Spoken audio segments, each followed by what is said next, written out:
Thanks for tuning in to the Women's Vibrancy Code, a podcast dedicated to helping women move from exhausted to energized, balance their hormones, and feeling turned on by their life, their lover, and themselves. I'm your host, Maraya Brown. I'm a Yale and functional medicine trained women's health expert, midwife, mom, keynote speaker, and self-made entrepreneur. I'm the founder of my signature program, the Women's Vibrancy Code. So sit back, relax, and let's chat about your energy, hormones, libido, and embracing your feminine power. Oh, and you might want to have pen and paper to take some notes on some of these episodes.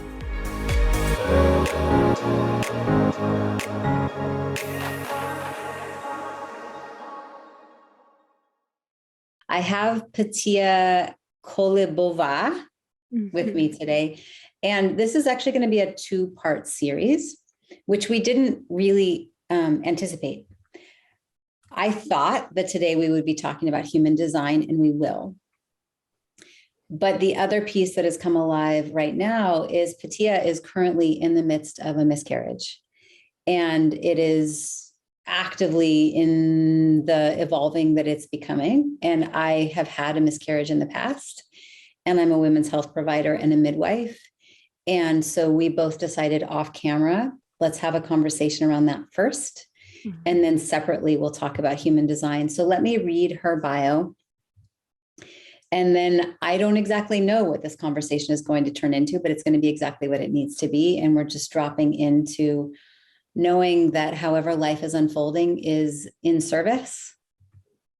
And, you know, I just made this reel, and there's a voice in the background that says a river doesn't drink its own water. The sun does not absorb its own sun, right? The tree does not breathe its own oxygen.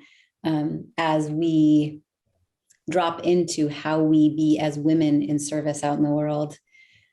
Today, we'll talk about miscarriage, knowing that that is in service to someone who's out there listening. So Petia is an alignment women's coach who guides women to intuitively connect with their inner vision so they can experience personal and professional magnetism and become unapologetically abundant. Her mission is to empower visionaries who are on the path to embody their fullest self-expression, to soulfully expand into a quantum leap in all dimensions of their life.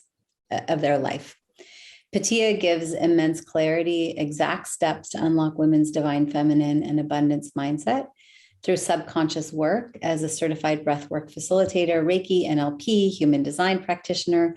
She leads her 6- and 7-figure clients to their next level in life and business.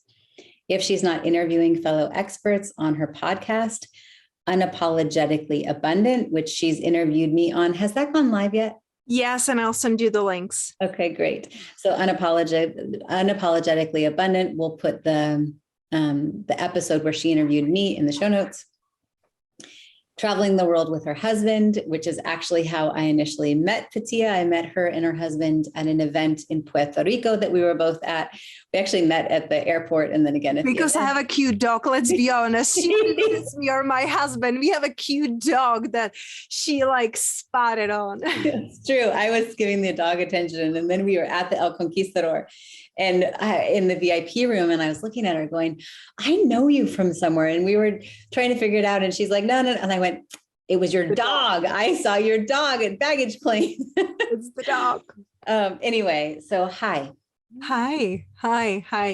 It is so fascinating. I feel like how like life takes its own like turns, you know, like you plan one thing and then another thing like happens. And, you know, I really love how you're flowing with that. And I love that we are showing like in service, and we chose this topic because I was really shocked on how many women don't talk about it, how many women kept it listen, including my own mother. My mother had a miscarriage that I never knew about. Yeah. She never shared it. And when I share with her what I'm going through and what is happening, because me and my husband, we planned conscious pregnancy. Like, we work with fertility expert that we like connect on very deep level. And we were preparing our bodies, to have this super baby. And, we didn't work with fertility expert because we had any challenges, but because we wanted to make sure that our bodies are healthy and well. And, I also discovered through that I was healing through thyroid issues that I didn't even know that I had, and rebalancing after using a birth control for almost 2 decades. Like, that's like another topic on, you don't know what you don't know, right? And doctors tell you it's good for you. So sometimes we just blindly trust authorities. But we were, almost 2 months pregnant, and we were so like ecstatic and so happy, and we were so excited to share it with the world. It's like, even I shared with you of before we started recording, like, you and me, we had a interview on my show, and I'm like, oh, I want to share with her like the happy news. And we kept it for ourselves and just share it with our parents and just the closest friends, because we wanted to celebrate this news. And it's fascinating, like, how much you checked in with me so beautifully, like honoring me and what I'm going through and how am I feeling. And last week I wouldn't be able to do interview. Like, last week, like week and a half, I was going through a lot of emotional grief, and there was a lot of darkness that it really, really scared me, like the way how I was feeling. I was sharing with my husband, I'm like, I feel like I'm really depressed. It like the dark thoughts that I was having, and it's just like, I'm like, what's the point of it all? Like, you're being a good person and being very conscious about all your life choices, and still you get to go through this pain. And this week, I feel like it really, really helped us with my husband. We traveled to North California to be in nature. And I feel like that's so deeply healing. It's like coming back to like reconnecting with myself, with my body. So this week, like I shared with you, now I'm going through the physical miscarriage and through the physical pain. And yesterday I was sharing with my husband, I'm like, this is not fair. It's so much pain emotionally, so much pain, like not understanding and confusion and why us. And then you speak with like professionals and they're like, well, it's normal.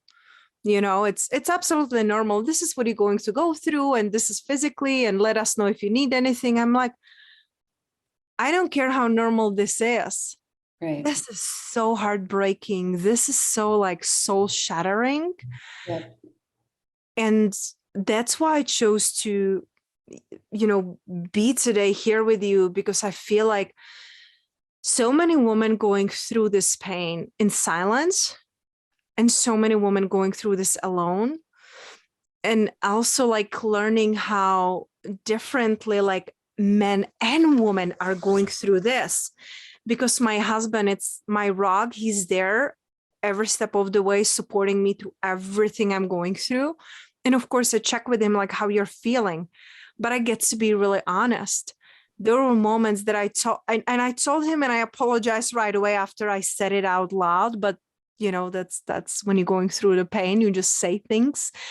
But I told him, like, you have no idea how it feels to be pregnant 24/7, thinking about every single thing you like eat and drink and how you move, and being so like mindful about the baby.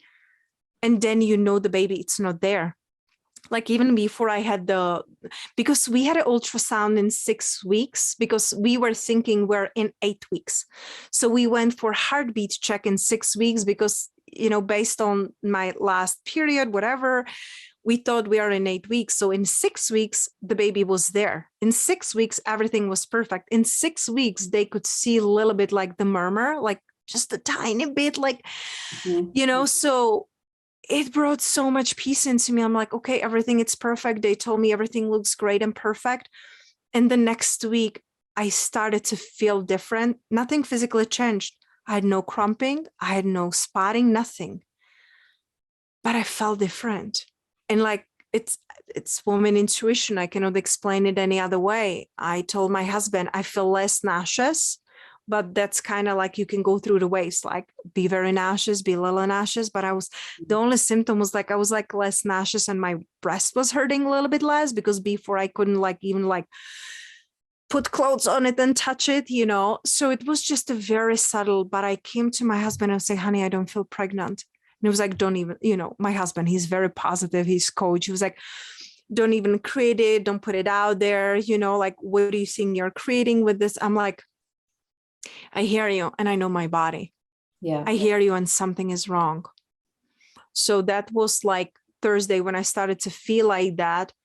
Friday when we still work with our, you know, fertility doctor. And I told her, and she was like, well, maybe instead of waiting another almost a week for, you know, the next ultrasound, maybe you schedule it sooner. And I talked also with my best friend. She's my spiritual wife. She went through 2 miscarriages herself. And she was like, well, just call them and schedule it. So I scheduled it for Sunday. And that's when they told us, like, there's no heartbeat, there is the sac and everything, but you should be in 7.5 weeks and we cannot see the baby there. Mm-hmm, mm-hmm. So that was just like, on one hand, I felt like I knew it, like the confirmation, like my intuition, like I know, and I'm so honored to be so connected to my body and to truly know without anyone telling me. And on other hands, like I was lying there, you know, on the scan, I'm like, this can be right. How is this possible? Like a week ago, the baby is there. Now it's not there. Like, what are you telling me? And, you know, like my husband holding my hand, and I just collapsed. Like, I'm like, I don't get it. I can't. And going through that. And again, I'm so blessed. I have so much support, but that was the hardest thing I ever gone through. Mm-hmm. Besides, like, you know, losing my grandma, who was my literal soulmate last year. So it's just. Mm-hmm. And so there's the hearing the words and dropping to the floor in this, how can this be? But then also in your scenario, knowing it in your body, but then it being emotional first and intellectual. And now your body is starting to have symptoms of cramping. And what I'm hearing is that you're planning to miscarry at home. Yes. And so now there's this waiting game, and now starting to feel the cramping and feeling the body prepare to actually bleed. And, you know, I'm listening through a few different lenses. I'm listening through the lens of a women's health provider and a midwife. I'm also listening through the lens of my own miscarriage, because I remember it was our first pregnancy. And I've opted in all 3 of my pregnancies. I've never had an ultrasound ever. So it was different. So we had left Hawaii. We were living in Hawaii at the time. And a good friend of mine asked if we could come to Alaska to be there for 3 months and work as one of the midwives with their home birth practice. And we were like, yeah, we had those personalities where we would leave. Yes, let's go. And so we left our Hawaii house. We flew into Oregon, bought a car, and we drove the Alcan Highway up. And we were camping in the middle of Canada, no cell phone reception, one of the most remote places I've ever been. And I started feeling the cramping, and I went into the camp bathroom, and I started spotting, and I knew that I was miscarrying. And so it was all whirling and twisting and churning. And here we were with just each other, no cell phone reception, no internet, no anything, no midwife, no provider. But I had my midwifery bag, and I had my herbs and the supplies. And I just wanted hot water. So we found a place that we could drive to that was within an hour away. We found a hotel that would rent to us by the hour so I could be in hot water. And in between contractions, I remember telling my husband, like, if I hemorrhage or I bleed out, I need you to give me this. And just being in that place of parents mourning the loss of our baby, but also the physical aspects. And then afterwards, and this is, I don't know what your experience will be, but then the breast tenderness and the like realization of I'm not breastfeeding. And now the postpartum hormonal journey and physical symptoms and the continued cramping and no baby. And I think what I've heard you say, and this was my experience, that was so striking was when I then shared, I did a big journal entry and I shared it once with everyone because I didn't want to have to retell the story over and over again. And I was mind blown at all the women who reached out to me telling me their miscarriage, my mom, my grandmother, some of my closest friends. And I had no idea. Mm. And here I was, I had been a midwife for 12 years.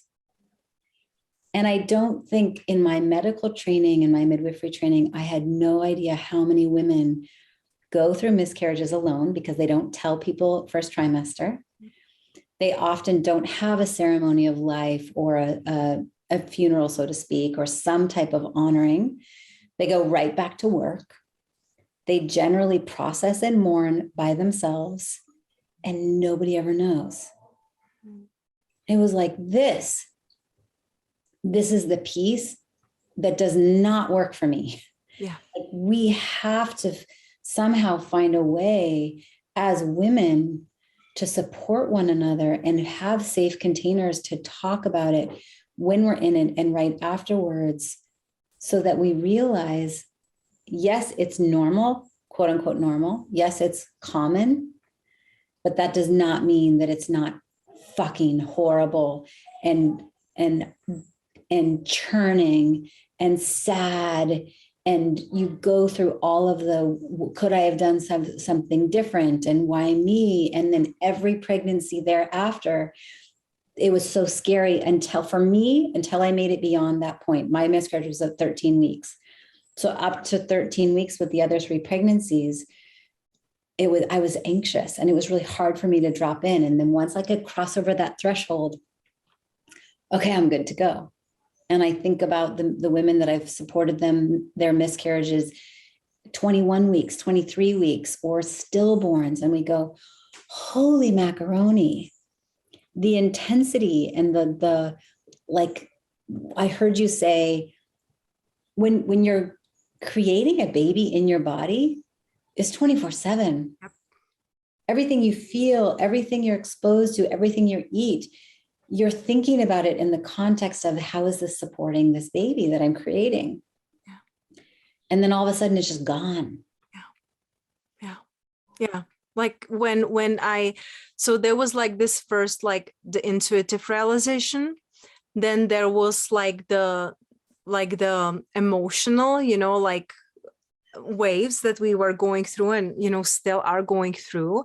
Mm-hmm. And then there was the like Sunday, when we visited the ultrasound and when I spoke with my midwife and my doctor, because I didn't have any symptoms, no nothing. And you're like, what if the ultrasound is wrong? What if, because it was different person, different location, because on Sunday only certain were open, right? What if this is wrong? Like there was still this hope inside, even though I knew, like my intuition already told me. I couldn't, it's different feeling when you feel the baby inside, when you feel pregnant, when you don't feel the soul inside. And then, so they recommend us to go again because we had originally scheduled our ultrasound for Thursday. So we went back on Thursday. So from Sunday to Thursday, I was going through immense emotional pain of the baby, it's not there, but what if it's there? And then blaming myself. What if I was too long outside and it was too hot? What if I ate or drinks? Like there was like so much blame and so much shame. Like, listen, I'm healthy. I'm so devoted to my health, to my body.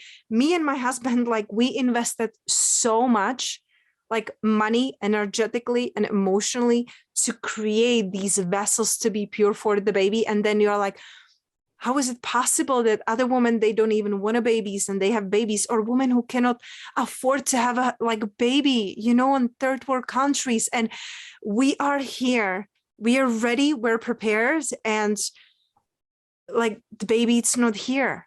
So then when we went back on Thursday, we went to the same location with the same woman who remembered us. She remembered that she could see the heartbeat on the 6 weeks. She pulled up the 6-week report and she looked at that and she talked with our midwife, and, she confirmed, getting on Thursday, the confirmation, unfortunately, there's just the umbilical cord, just the rest, but there's no 8 weeks baby. It's that for me. I feel like it really shattered me, but also I'm I can move from here, because up until that moment, I'm what if they're wrong? What if the baby was hiding? What if I didn't drink enough water to show the baby in the ultrasound? Right. All the disbelief. Yes. And when you think about the stages of grief, it's shock. Yeah. It's denial. It's anger. Then it's the bargaining. Yep, been there. What if I could have done something different? What if, I don't know, is there some other possibility if I go get a different ultrasound? Yep. What if it's, I just need to, maybe there was 2 in there and they're missing the second one. And it's just the first one that's, all of that. And then the depression, that sadness. It was really scary, that part, the depression part, because I can't even imagine, I was 2 months pregnant, and you shared that, there are women who were, 6 months pregnant or longer, or have a stillborn baby. And I'm I cannot imagine want to go through this alone. I'm so thankful for the community and the support that I have created. Yeah. My best friend, she told me about the stages of grief, because she could literally witness it. She would, call me, she's in Europe right now, but she would call me twice a day, 3 times a day to check up on me. So I'm so thankful to have this support. But like you said, so many women, they go through this alone, and I cannot even imagine. Yeah. I can't. And then it's the waves. I think of grief as being as unique as our fingerprint. Mm-hmm. And maybe we think that we've gone into that acceptance and hope space, and we go right back into negotiation, and we go right back into anger. And I mean, I'm now 11 years down the road from my miscarriage, and I can see how that moment was a defining moment that still impacts my decisions today. And I wouldn't take it back for the world. It changed how I existed as a women's health provider. It changed how I exist as a mother. But for me, I can look back, and it impacted how I took leaps. I would get caught up in is it because we left for Alaska? Could I have done something differently? Would something have been different? And so then for years, I wanted to take a leap into the online space, into entrepreneurship. And I was afraid. What if I take the leap and it all comes crashing? And now I have children and I have a home. And so this one moment, there's no way to know if I could have done something differently. But viscerally deep in my body, I still have that. The other thing for me, I don't know if you've experienced this at all. Well, that was striking for me is I got sad. I got really sad after the miscarriage, and I allowed myself to feel sad. And I allowed myself to binge on Grey's Anatomy from the beginning to the end. And there is a family member. She finally one day said, "You know what? You just need to get over it." Pretty much telling me that my sadness was impacting them, and enough already. It's time to move on. And I remember feeling so angry. I think I cussed at her and I hung up the phone. You don't get to tell me that I need to be done with my sadness. And it still makes me want to cry today. I lost a baby. I lost my child, and I'm sad. And I'm going to feel sad as long as I fucking want to feel sad. And I'm not going to apologize if it makes you feel uncomfortable. But otherwise, if we just push it down and we move on with life, at some point that grief is going to rear up with its viper strike, and we don't know how it's going to show up. Yeah. No, I feel you. That's why I said, like, the last week and a half, I cancel everything. I reschedule everything. I didn't tell anyone details. I said I needed time for my personal healing.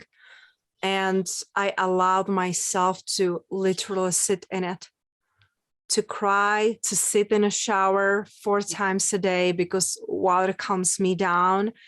And even though my husband cannot understand what I feel, like, I allow myself to go through the depths, through the deep sadness. Like, it was so dark. It was so dark for me. I was telling Chris, like, and I talked to, our doctor. I'm like, I'm scared. I'm scared of how dark are my thoughts. I'm scared to, like, how deeply I feel this. I'm scared because there were moments I'm like, screw this all. Why am I even here? Like, if I cannot even bring a child, if I am being, the good person, the good daughter, the good, like, I'm being good, and then I'm getting so much pain back. Like, they were literally moments, like, I told my husband, I'm like, I'm scared because I'm thinking so dark. And I'm thinking, like, I don't even want to be here. I don't want to be adulting. I don't want to be going through life fighting. I don't want this, so, like, feeling it all and going through it all. And like you said, allowing yourself. And if somebody doesn't understand, they're not my people, and I don't care. And it's like, I feel like this baby taught me so much before I got pregnant, during pregnancy, and now, like, how selective I truly am with my energy, with what I'm saying yes to, and especially, like, through the pregnancy, like, when I was getting opportunities or, like, things that I could be doing or events, I'm like, no, it's not a heaven yes, I'm not doing this. Yeah. And it's just, I feel like there was so much, like, deeper care, and I didn't feel guilty too. I'm like, I don't care. I'm so thankful I have a job that I have, because I went and I took 2 naps a day, and I don't want to do anything. And I will just, I didn't watch any show, but, like, watch a movie or two. And it was just like, this felt good right now. And, there were, like, moments like, oh, I could be doing something. I was like, no, why? Yeah.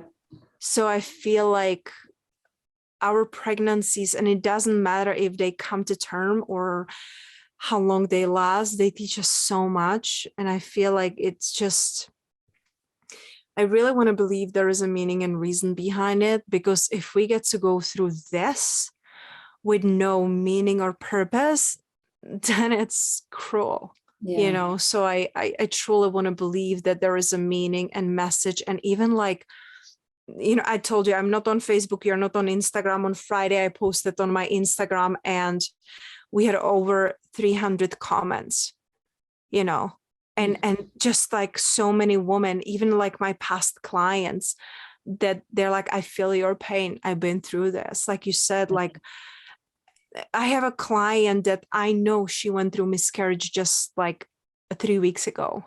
Mm-hmm. And I was there supporting her. And I was excited because, like, I told her I was pregnant. She's very, close, dear client of mine. And because she told me she's pregnant, so I'm like, it felt like I have an yes to share with her. So I was excited. And then when I was going through that, and me still being pregnant, and now me going through this, she messaged me and she was like, you sharing because she didn't share it with anyone. Her partner wasn't supportive. Her and her partner split before she found out that she's pregnant. And when she told him she's pregnant, he didn't want it. And so I was there supporting her. And she messaged me and she was like, you sharing your message and you sharing your pain so authentically and vulnerably, it's like inspiring me to one day share my story. And that's really what I want. That's what I'm looking for. I don't need people to say I'm sorry. I mean, it's nice, but it's not going to take the pain away. I really feel like I want to turn this pain into something meaningful, because if not, then it's too hard to even, Yeah, absolutely. And I think for any of the moments in our life that were those defining moments, the difficult ones, the triumphant ones, sometimes it takes time to assimilate and get clarity on how we turn our pain into our purpose, and where the setback becomes the setup, and how we turn this churning into something that we grow from and then teach and impact someone else down the road. And it's all of the above. And so just know that I'm here supporting you. The pain is still real. The sorrow is still real. On my altar, I still always have the photo of the ice glacier where we buried the body of that first baby. And I often think about what it would be like to have 4 now rather than 3. And there's sadness. And we talk about that child with our children now.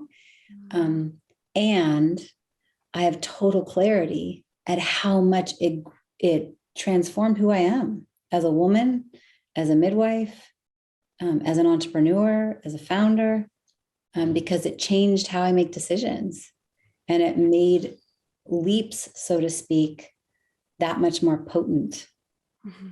And so I have total trust that it's not for nothing, whatever it is that you go through, and it's not done. You still have the experience in your partnership to actually expel the baby and bleed and cramp and whatever that ends up being for your physical body, and your ceremony of what you will do with the contents and how you'll continue to process it. But all of that becomes part of the journey overall. And I know I have 100% assurance, at least for me, that it reveals itself and it becomes totally clear how you use that. Use feels crass, how you uplift the experience to shed light on it and become even a bigger service out in the world. Mm-hmm. So for the women that are listening and they've either had a miscarriage or they're in the midst of the miscarriage, do you have any words of wisdom? And then we'll close this out and we'll record the second piece, which is around human design, where for those of you listening, you're going to want to listen to the next piece, because we also get to hear Petia in her glory and in her craft and how she supports women. But any words of wisdom that you'd like to share for those that are listening?